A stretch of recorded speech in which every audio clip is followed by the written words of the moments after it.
যতক্ষণ জীবন রয়েছে ততক্ষণ শিখতে থাকো, কারণ অনুভূতি হলো জীবনের সব থেকে বড় শিক্ষা।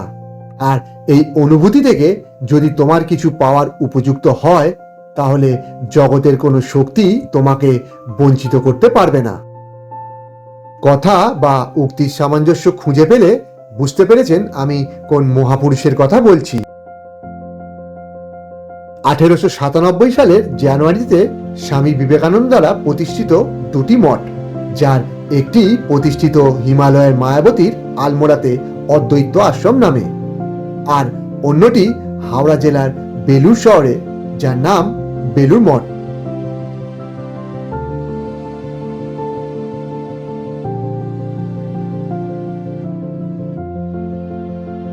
বিভিন্ন অবস্থান থেকে দেখলে এটি একটি মন্দির, মসজিদ বা গির্জার অনুরূপ হিসাবে দেখতে লাগে, যা বেশ কয়েকটি ধর্মের স্থাপত্য শৈলী এবং প্রতিবাদককে একত্রিত করে।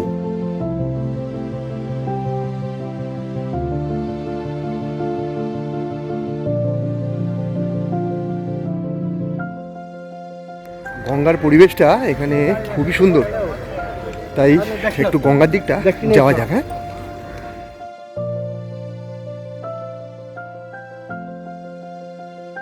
1898 সালে মার্চ মাসে স্বামীজি দ্বারা কেনা এই জমিতে যে তিনটি দেবকারু গাছ দেখছেন, সেগুলোর বয়স 150 বছরেরও পুরনো।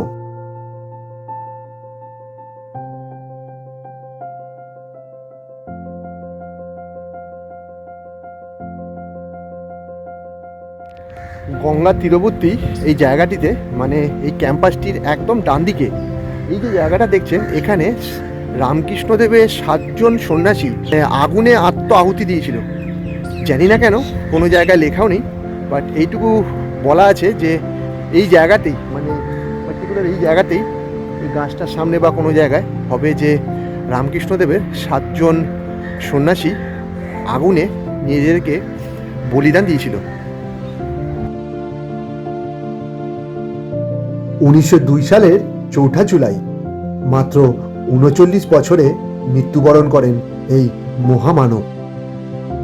আর 1928 সালের 28 জানুয়ারি তৈরি করা হয় এই মন্দির।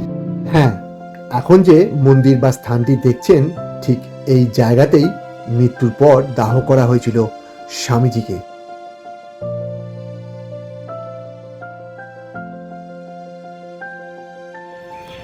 দিন, মাস, বছর এগোচ্ছে, আর তার সাথে সাথে হচ্ছে অনেক কিছু পরিবর্তন।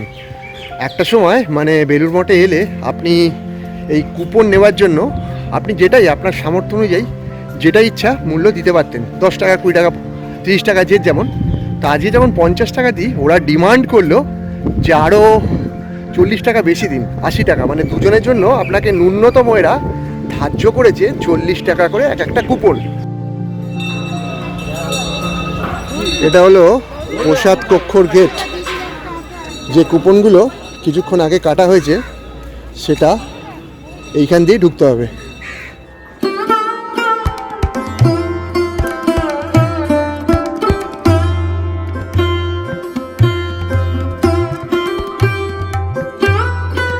গঙ্গার তীরবর্তী এই রাস্তা ধরেই আপনাকে আসতে হবে প্রসাদ কক্ষর দিকে।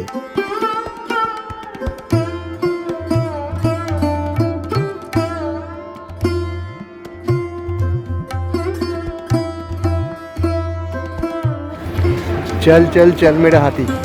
এটা কিন্তু ঘাসটা দেখছেন, এটা কিন্তু আর্টিফিশিয়াল গ্রাস, মানে যে কার্পেট টাইপ হয়, আমরা বাড়িতে পাপোশ ইউজ করি, তার থেকে একটু উন্নত কোয়ালিটির এই ঘাসটা।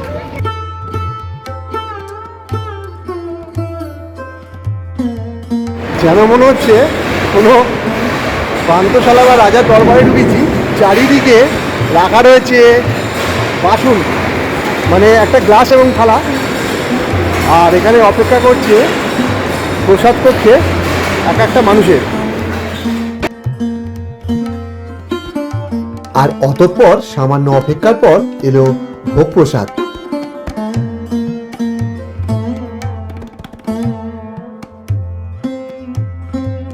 একে একে খিচুড়ি, তরকারি ও পরে এলো চাটনি ও পায়েস।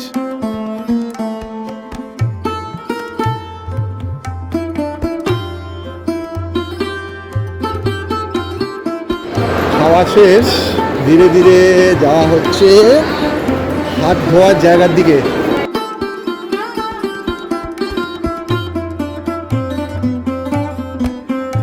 দূরে ওই কাকা সবাইকে ডাকছে, ভাববেন না যেন আমার নতুন কোনো কিছু দেবে। অ্যাকচুয়ালি খাওয়া দাওয়ার পর এখানে লাত মেরে বাইরে বের করে দেয়। কাকা ডাকেনি, মানে আমাদের দেওয়ার জন্য কিছু ডাকেনি, এই গেট দিয়েই খাওয়া দাওয়ার পর সবাইকে বেরিয়ে যেতে হবে।